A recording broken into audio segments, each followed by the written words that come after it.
Agora somos o Nixon. Vem ser com a gente. Olá, o Tá na Rede de hoje vai dar uma visão histórica, resumida obviamente, da Guerra do Paraguai. Nós vamos nos basear principalmente no livro de Luiz Otávio Lima, um conferencista, um pesquisador, historiador, que infelizmente faleceu, mas lançou o seu livro póstumamente, e a gente fez um apanhado, um estudo, uma leitura, e entre ele, autores que ele cita e outros autores que nós tivemos a oportunidade de observar, vimos que tem muito mito, muita coisa importante que seria bom a gente avaliar no momento atual. Depois da vinheta a gente vai falar um pouco mais sobre isso.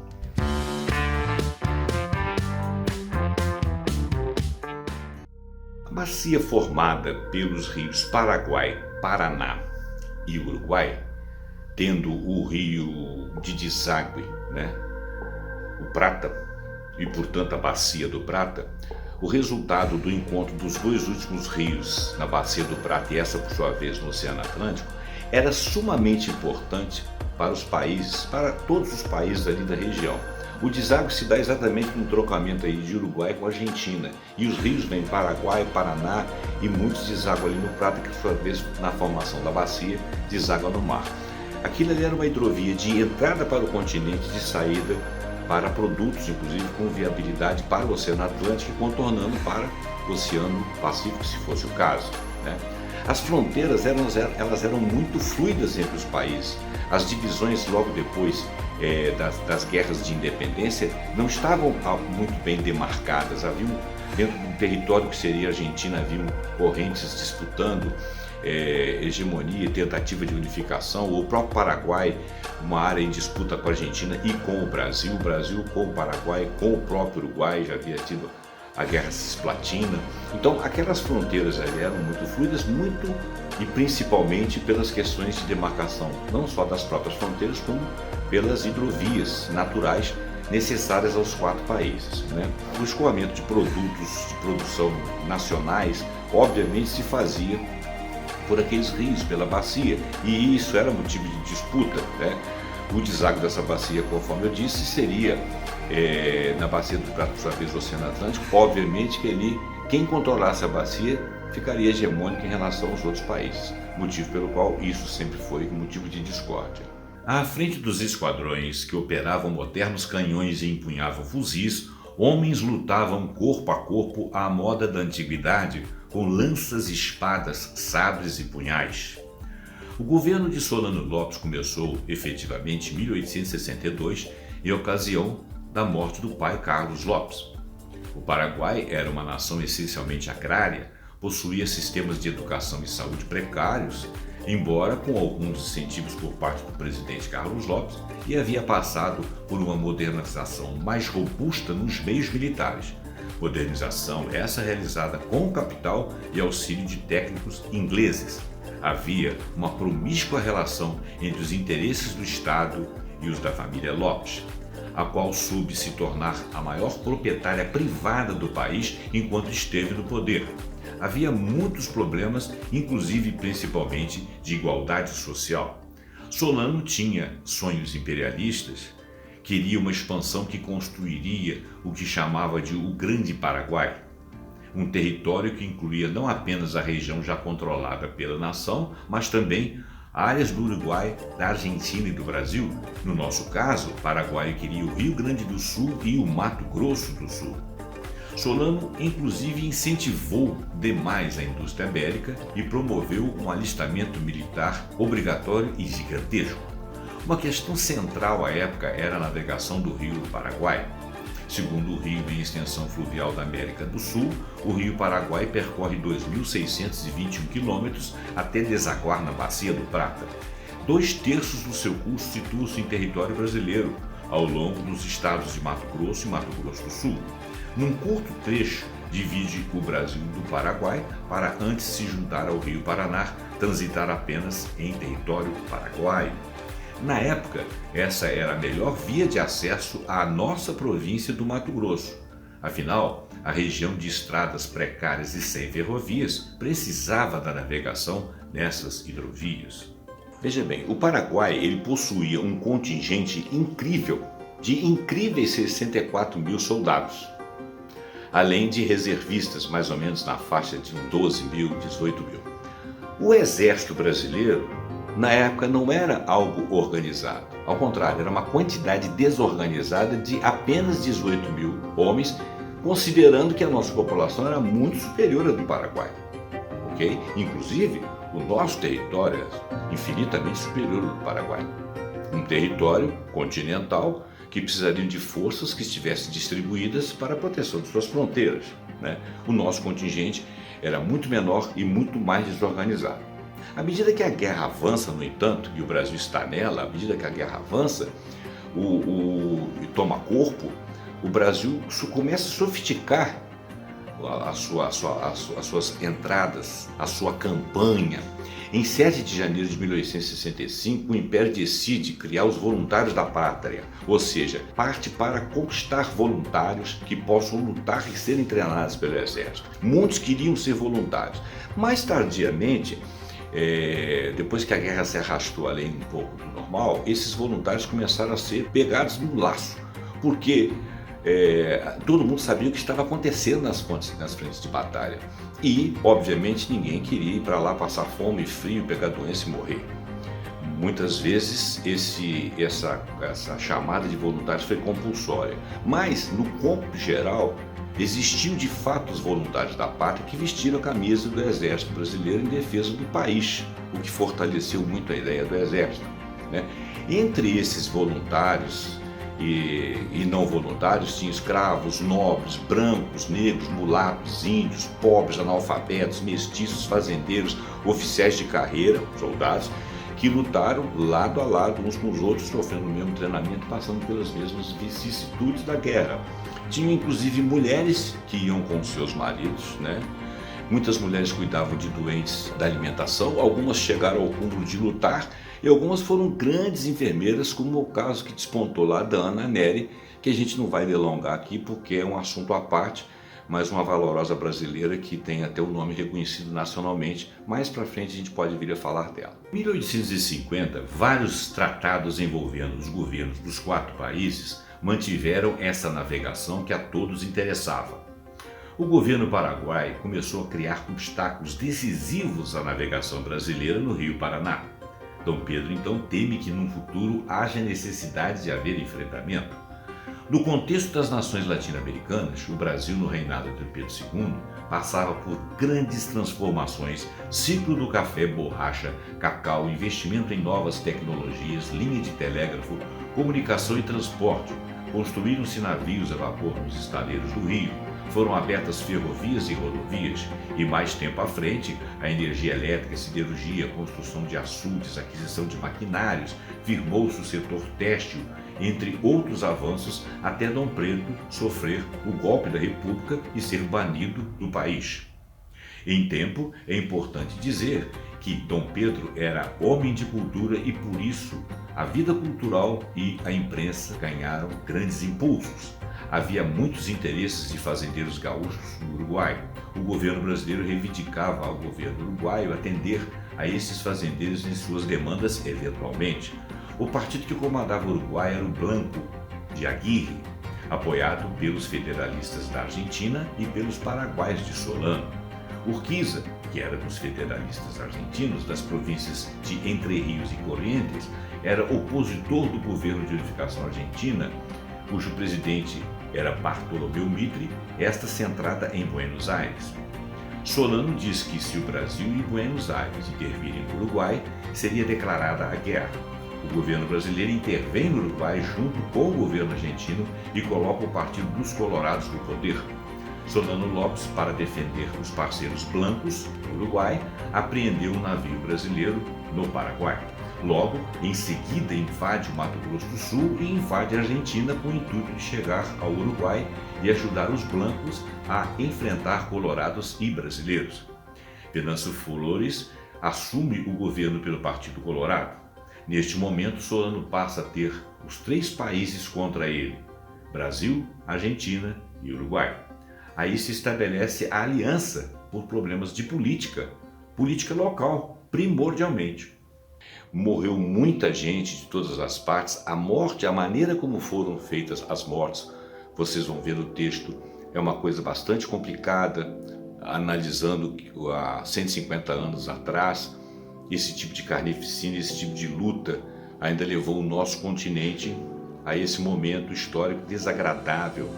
E o excesso de mortos, o que foi mais ou menos no entorno de 150 mil para mais, contados, né, todos os envolvidos, Brasil, Uruguai, Paraguai e Argentina, ela foi de fato a maior guerra do nosso continente, eu digo a continente da América do Sul. Claro que a Guerra da Secessão teve muito mais mortos e demorou mais ou menos o mesmo tempo. Guerras modernas tiveram muito mais mortos, com ataques, com muitas mortes de civis, com ataques apoteóticos, né, pirotécnicos, e com muito mais mortes, com um tempo mais ou menos de batalha igual. Mas relativo ao nosso continente, ela não só foi uma guerra com muitos mortos, com perdas de lado a lado, como foi uma guerra até certo ponto desnecessária, porque a diplomacia poderia ter resolvido o problema, e haviam muitas divisões territoriais ali, muitas questões de fronteira, e por esse motivo a guerra descambou. A revisão histórica deu que o Paraguai teria perdido mais de 80% da sua população adulta, principalmente masculina. Isso não se confirma com os dados, com os estudos dos autores feitos à época. Essa revisão histórica está errada, tem muita ideologia no meio disso aí. O fato é que não resta dúvida que morreu muita gente no Paraguai, morreram crianças, morreram velhos, morreram muitos civis, muitos soldados de maneira terrível, mas a população do Paraguai era no entorno de 246 mil, por aí, na época. E os estudos revelam que morreu em torno de 15 a 20% dessa população, que totaliza mais ou menos de 80 mil a 100 mil civis. É muito, tá? Mas não é 80% da população, né? O Paraguai ficou de fato depauperado, mas o Paraguai não era um país muito adiantado. Ele perdeu muito, claro, teve seu território ocupado, temporariamente, claro. Morreram muitas pessoas de uma maneira ruim, claro, ficou endividado, óbvio, por erro deles e por erro da diplomacia. Mas existem alguns mitos aí que são contados. Muitas das mortes foram por doenças, né? Varíola, muitas epidemias lá dentro, tifo, fome, doenças, maus tratos. Muitos foram justiçados porque o ditador paraguaio, eu vou chamá-lo de ditador, entendia como traidores, inclusive pessoas da sua família. Então houve muitas mortes por abandono, por guerras, por epidemias, né? Por frio, muitas doenças ligadas a estar embrenhado em matas. O ambiente era inóspito, aquilo ali, para se trafegar ali, tinha que ser através das bacias e das hidrovias. Então, muita coisa não se confirma na revisão histórica. Hoje está se fazendo um estudo mais aprofundado e trazendo à tona. Nós estamos aí com uma novela aí, né, de uma rede muito conhecida e que está tratando do tema um pouco como folhetim, resgatando aspectos históricos. Nem tudo ali bate com as atuais pesquisas, mas é um ambiente interessante, é uma coisa interessante de se observar, é a história do nosso continente, um continente que a gente olha muito pouco para ele.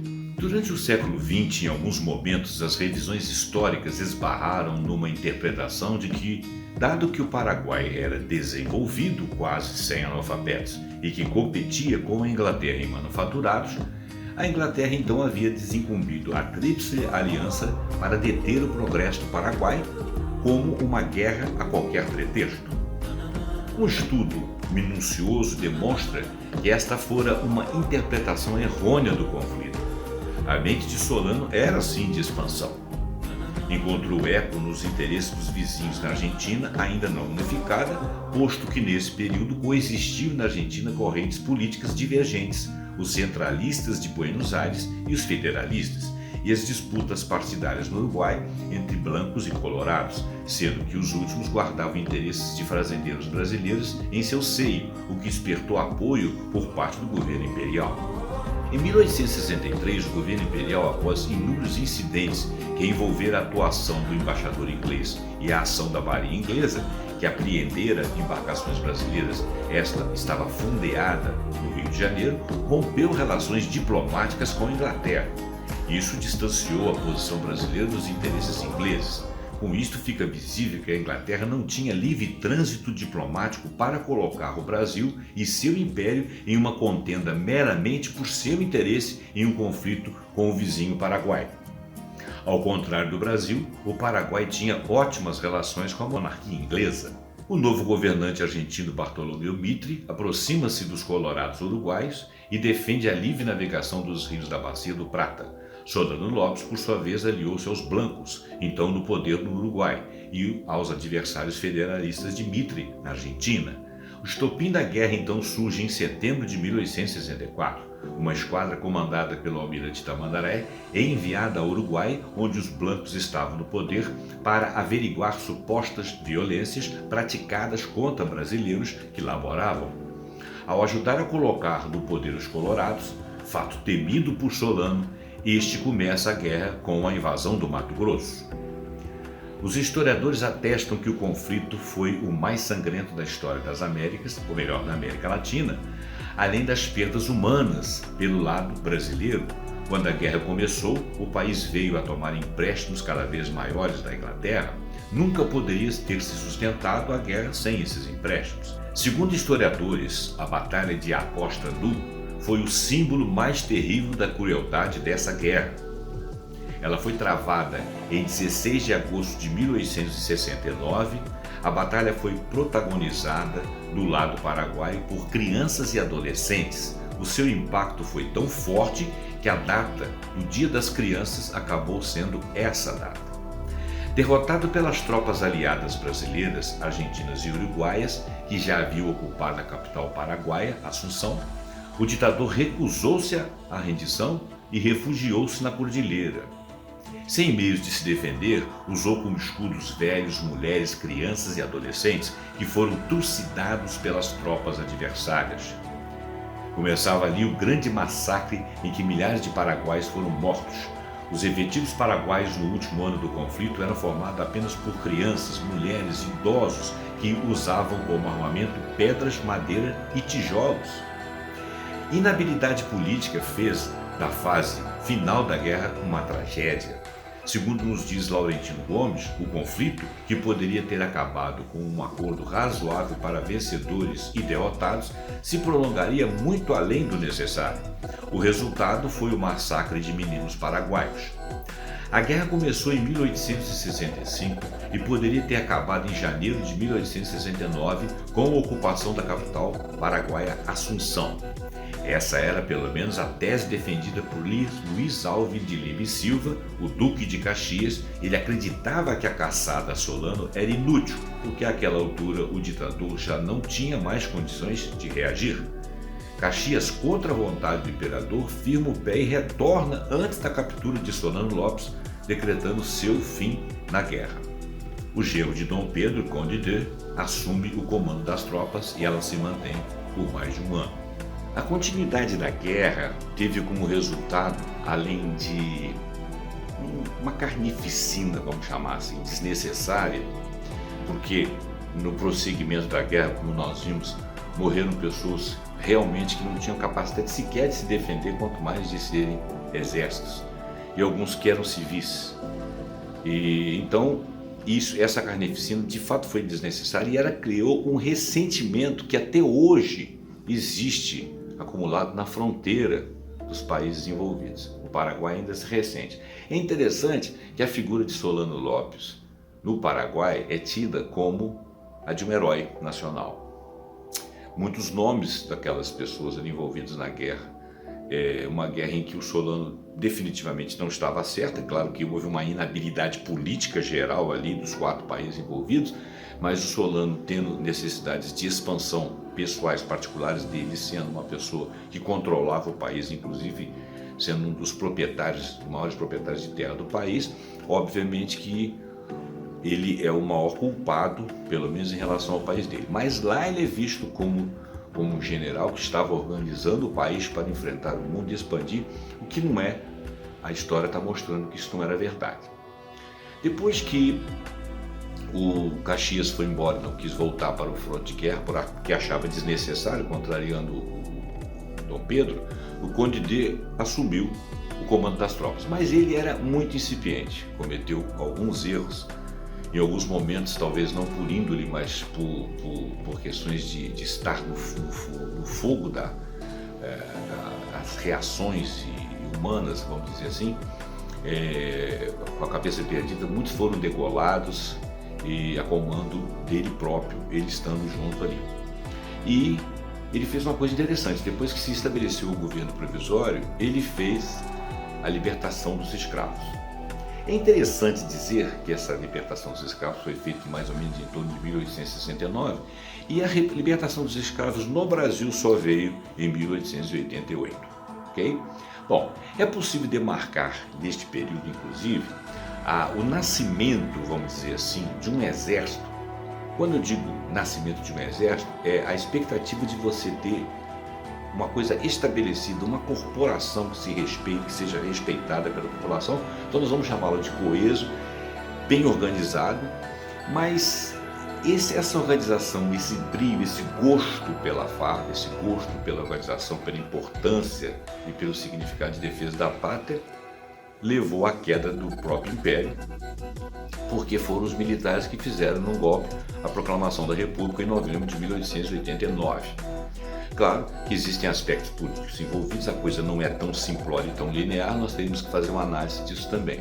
Mas fora o Exército, como corporação constituída, nenhum desdouro para eles, mas foram eles que fizeram a proclamação da República. E sem ser monarquista, sem ser republicano, o fato é que a gente tem que avaliar o momento e por que ocorreu, as forças que participaram. Isso é muito importante, estudar os fatos históricos, não ficar com as palavras genéricas. Claro que foi bom a proclamação da República para nós, possivelmente foi bom, talvez tenha sido melhor ter mantido naquela época a monarquia, não se sabe. Esse estudo, isso aí é um viés ideológico, um viés a ser discutido. O fato é que o Exército bem composto fez a proclamação muito por causa da sombra que ele começou a fazer sobre o Império. E foi um momento em que diversas instituições, exército, igreja, maçonaria, imprensa, classe política, aristocracia rural, industrial, banqueiros haviam conquistado autonomia e se organizar de tal forma que o período monárquico começou a perder a sua relevância. Porque existiam ideologias, ideias, vontades de avanço, outras nações, outros exemplos, e que de repente ficou-se a sensação de que a República deveria ser proclamada em função disso tudo. Mas, volto a dizer, essas análises têm que ser diante dos fatos e dos porquês, e não apenas uma ideologia, um pano de fundo bacana de se falar, mas sem se saber conteúdo, né? Diga-se de passagem, como já mencionei no texto, o período de Dom Pedro, o seu tempo de governança, vamos dizer assim, foi um período áureo para o Brasil, foi um período muito bom, onde reinou muita democracia. Ele era uma pessoa muito culta, ele próprio tinha ideia de proclamar a República mais tardiamente, como ele disse, no exílio. Ele não resistiu ao seu banimento, ficou triste, obviamente, a princesa, a rainha também, a imperatriz também ficou e faleceu logo depois, porque ele também já era idosa e com comprometimento no organismo. Mas o fato é que nenhum desdouro para ele pessoalmente, nem falo da monarquia, mas pessoalmente como governante e como pessoa que trouxe muitas evoluções naquele ambiente. Claro que ele teve seus erros, tudo isso tem que ser avaliado. Bom, o Tá na Rede fica por aqui. Eu agradeço a sua atenção, espero que isso tenha servido para você, que vocês, principalmente os jovens, que estudem um pouco da nossa história, as pessoas para baixo da minha idade, para cima da minha idade. É importante a gente saber valorizar o nosso continente, valorizar a nossa história. A gente olha muita história dos outros povos, né? É importante olhar a nossa história. Nós também somos importantes, nós também somos uma civilização, nós estamos passando por transformações e temos que dirigir uma sociedade, uma civilização afinada com a modernidade e daqui para frente cada vez melhor. Muito obrigado pela sua atenção, curte esse vídeo, passa ele para frente, comenta com os amigos, acompanha a gente aqui no vaeli.com e no TMTV, e até o próximo Tá na Rede com algum assunto que a gente acha que possa ser interessante. Muito obrigado.